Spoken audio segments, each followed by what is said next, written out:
Hello, ladies and gentlemen. Oh, it's been a very, very exciting time recently if you happen to be immersed in particular hobbies, as I am. I know it's been a while since my last video concerning Games Workshop 40k and all that stuff. I've been phenomenally busy with one thing or another, not least of which are a couple of new projects for the YouTubes here, so stay tuned for those.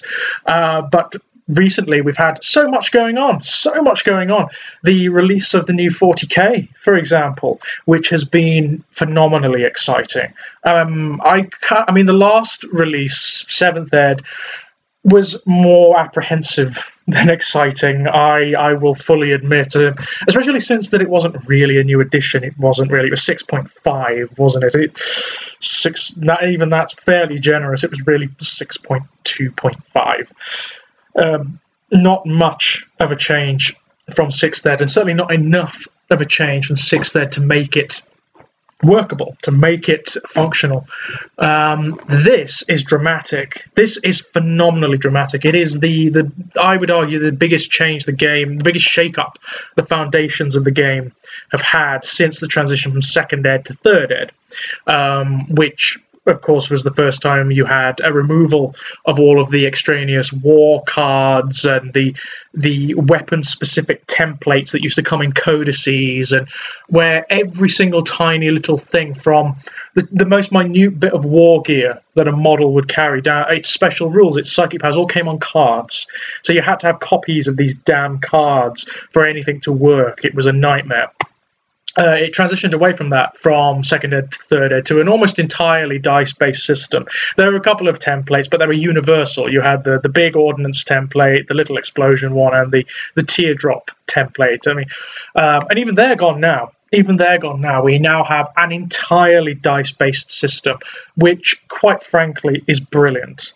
It removes so much contention, so many problems with determining, well, is that template fired from this point or that point? Is it within range? Does it cover that model or does it not?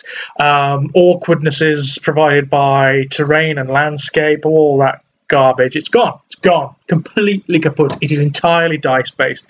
And having played it quite a bit recently, having looked at having watched a couple of the various different 40k channels here on the Tubes of You, I can honestly say it's at this point, at the point of release, it's the most coherent, it's the most balanced, it's the most fluid version of 40k that's ever been released, and it's just the most fun as well. It's flat out the most fun.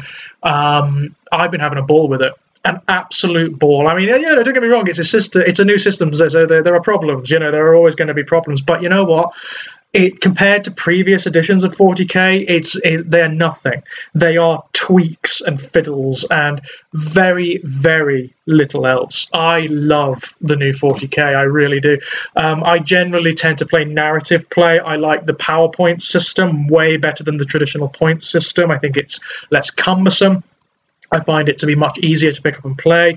On a casual level, it's more fun. It means you can just pick and choose whatever you want from your armies and just stick them on the battlefield. It's a matter of moments.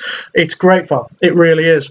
And, whatever problems I have with the system, I imagine they're things that are going to be fixed as new campaign books come out, as new editions come out, as new codices are released.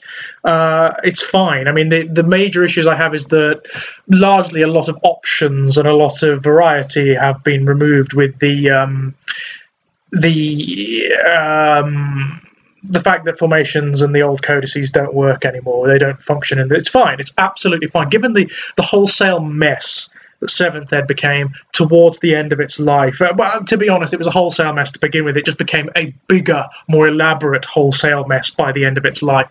I don't mind that at all. I do not mind that at all, especially given that we have these, and these actually came in a very lovely package I received recently, the index books. I got them all, by the way. I got all of the index books, and I got the Dark Millennium boxed set as well, which is phenomenally beautiful. I'll be doing an unboxing video on that because that is still all wrapped up, because it's gorgeous. I mean, from what I've seen, it's one of the best. It's very heavy, for one thing. It's much heavier than all of the others, and it's beautifully designed. The packaging is beautifully designed and whatnot, so I'll be doing an unboxing video on that at some point, along with a more sort of specific look at the nature of New 40k. But these have been the most exciting thing for me. As I say, I got them all. I got every single one of the index books. And what all the index books are sort of baseline army lists. I mean, they are the most pared down, simplified versions of army lists you could possibly find. But what I like about them is that because they've all been released together and they've all been designed in context with one another, they are probably they represent the most balanced dynamic Games Workshop has ever come up with for its board game, for its war games. There was a time, certainly I would say from 4th ed onwards, to be honest, where as a Chaos Space Marine player, primarily, I would dread the release of new Space Marine armies, of Eldar armies, because the raw fact of the matter was they would always be better. They would always be better books. They would be more balanced. They would be more interesting. They'd be more elaborate. They'd be bigger. For one thing, they'd have more variety, they'd have chapter tactics, they'd have chapter-specific units and characters that altered the dynamics of the armies.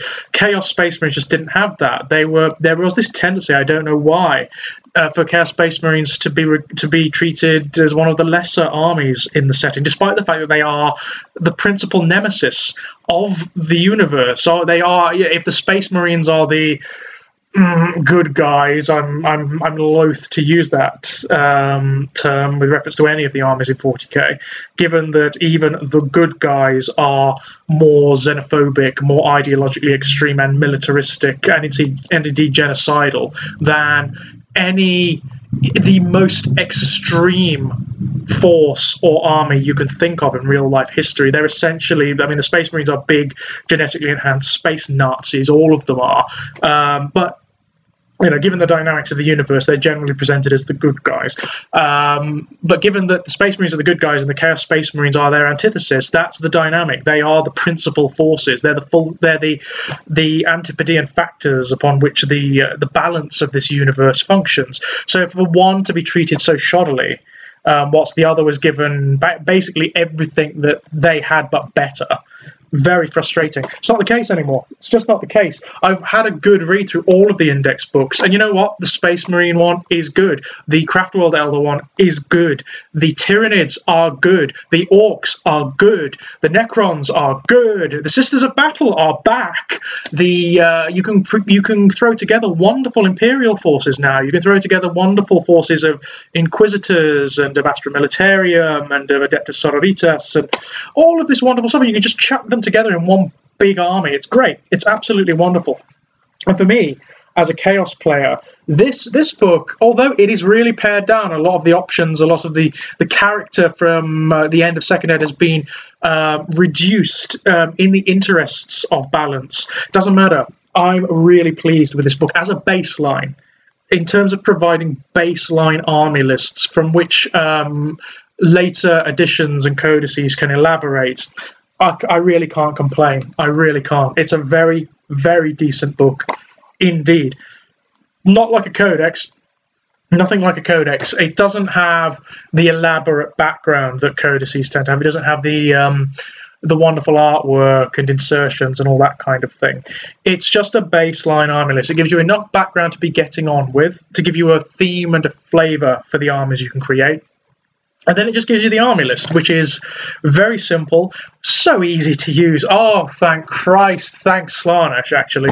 So easy to use. You can literally just pick up your miniatures and chuck them on the table, and they'll do something. They will function. You can put them in a unit or in a series of units, and they will function. And I love that. I absolutely love that.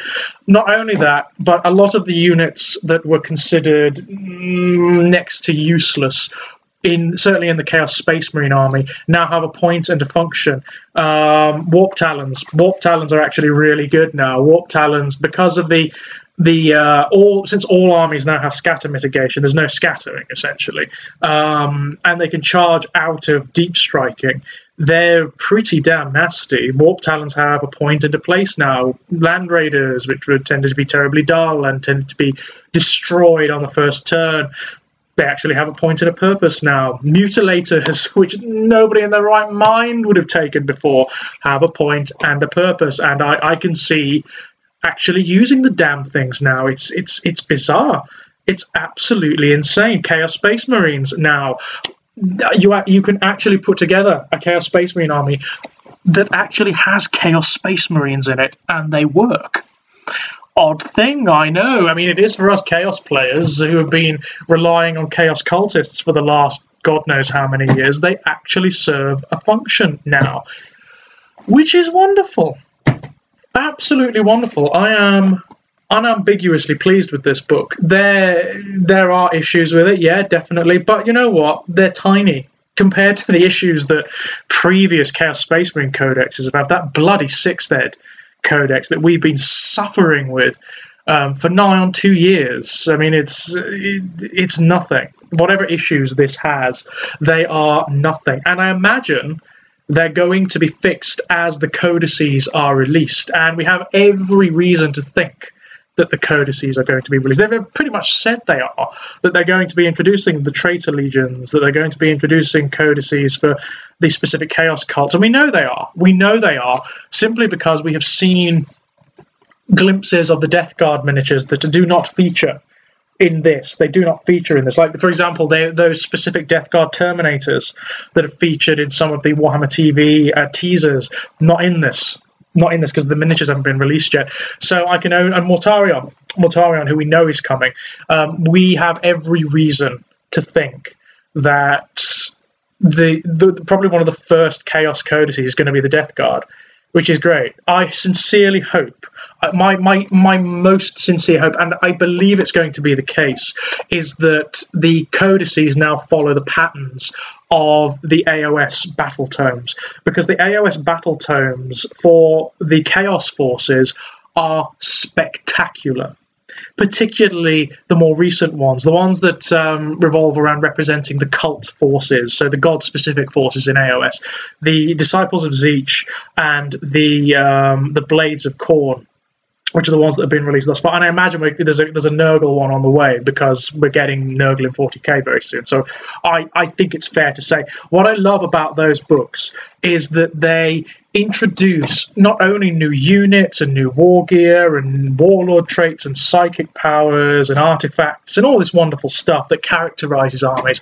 They introduce army-wide special rules that are phenomenally characterful.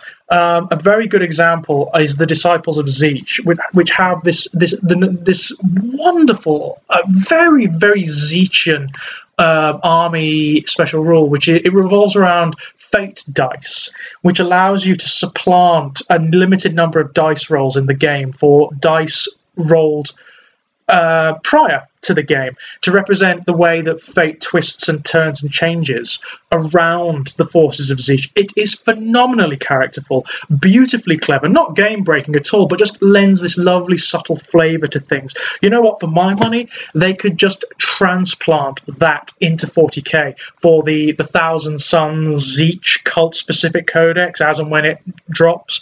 That would be fine. I would be dead pleased with that, especially if they do with Tzeentch forces, all the Chaos forces, but with Tzeentch forces, what they've done with them in the Disciples of Tzeentch book. What they've done in the Disciples of Tzeentch is that they have removed them totally from the traditional Chaos force, which is basically, certainly in the fantasy setting, has been standardized arguably since the days of Realms of Chaos. Okay, it's changed dynamically in certain ways, but the actual composition and aesthetic and the way they work has been pretty much the same. They are not anymore. They are not your standard force of Chaos Warriors, roving barbarians, of demons, and of Chaos Knights. No, they're not that at all. They're a much more interesting, subtle army based around tactics, long-range fire support, which is very unusual for a Chaos army in the fantasy setting, and magic, which is what Tzeentch forces should be all about. My sincerest hope for the Tzeentch forces in this book work. They work bloody well, actually, because the core of the army is so good now. Thousand Suns, which will be the core of most Tzeentch armies, are spectacular. They are absolutely spectacular now. I've played a couple of games with my Shattered Suns Tzeentch army, and they are really good. Thousand Suns are very difficult to shift, have great defense against small arms fire, and shoot like you wouldn't believe. They are excellent mid to long range shooting units. On top of that, you have sorcerers flying around. You've got the likes of Ahriman and Exalted Sorcerers and Magnus the Red, which provide them certain benefits and buffs. I mean, there are certain things within the core rules that I think perhaps should be tweaked and changed for Thousand Suns, like, for example, the rule of one if you play matched play in the new 40k, which means you can only attempt to cast specific psychic powers once per turn. Slightly problematic for a Thousand Suns. I mean, I imagine that limitation will be removed or changed in a Thousand Suns specific book. I also imagine that, like AOS, there may not just be one Tzeentch lore, there might be two. There'll be the one for the mortal units, and there'll be the one for the demons, which is great. I imagine Magnus the Red will have access to both, as will Demon Princes, perhaps. I think that's going to be spectacular. I have no reason to think that it's not. Likewise, Khorne now. Khorne is a force to be reckoned with now. In just this book, forces of Khorne are fantastic. I mean, because of changes made to the core units. Khorne Berserkers were a joke in largely from 6th ed onward. They've never really been as good as they've been portrayed in the background. Now they are. They really are. They're one of I'd say the nastier close combat units in the whole of 40k, having read all of the index books. I'd say they're one of the nastier units, principally because they can do a wonderful thing. They can attack twice in any turn in which they charge into assault. Given that they already have 2 attacks base, and they have access to some really lovely close combat war gear, that's significant. That's really significant. They also have the Death to the False Emperor special rule, which allows them to make extra attacks against Imperial forces if they roll 6s in close combat. They're cool. They're a really good force at long last. I am unambiguously pleased. Unambiguously pleased with this. And given what is potentially coming, this is a fantastic baseline. It's as good a baseline as you could get. And you know what I really like about it more than anything? It's the fact that when I read this alongside the Imperial books, particularly the first Imperial Index, the one that has the Space Marine chapters and whatnot and units in it, I don't feel what I used to feel when I read the codices from the last edition and the previous editions. I don't feel that sense of, well, the Imperial Marines have access to something very like what we have in the Chaos Force, but they have it cheaper and better. They have more of it. I don't feel that anymore. Any game between Chaos Forces and Imperial Space Marine forces are going to be really interesting now. Really interesting because they are balanced. They work. It's largely down to other factors. It's down to the way you play. It's down to how you compose your army. It's down to a little bit of luck, which you're always going to get in a dice-based system. But it's not the case that this army is just better. They're just better. They've had more time given to them. It's not that anymore. And I could not be happier with it. I really couldn't. one of the things I really like in this book is that now the refinement summoning rules. There is now, not only can you just mix and match demons of specific chaos powers with chaos space marine forces of specific chaos powers as a whole army, as you could in the Khorne Demonkin. You can also summon demons using Chaos Space Marine forces, and you don't need psychers to do it either. It's not a case of it being a spell anymore. Any Chaos character can perform a ritual to summon Chaos demons. The way it works now is, I mean, you don't get units for free either, which is quite frankly a good thing. You can't just summon units out of the ether, which was a crap system. It was a silly thing back when it was introduced. You need to put points aside to determine how much you can summon now, which is good. That is really, really good. And then what you do is, for any character that you want to perform a ritual, you roll 3 dice and you add the total together, and you can summon a single demon unit whose power level is equal to or less than what you roll. Simple as that. And if you happen to roll doubles, then the character takes a mortal wound to represent the fact that the ritual can sometimes go wrong. The warp can spill through and actually harm the character. I think that's really characterful, and I love it. It also means that there's more risk involved in summoning the more powerful demonic units, which is great, because you are going to have to roll the maximum 3 dice, and therefore to summon the more powerful units. Therefore, there is more of a risk involved in summoning, say, greater demons than lesser demons, which is fabulous. I love it. I really, really like it. And it adds this wonderful flavour to Chaos Forces now. What it's similar, not the same, but similar to what they used to have back in the 3.5 days, where you could summon demons from Chaos Space Marine units using icons back then. It's similar but different. There's this element of surprise involved in playing Chaos Forces or playing against Chaos Forces, which is loads of fun. It's loads of fun.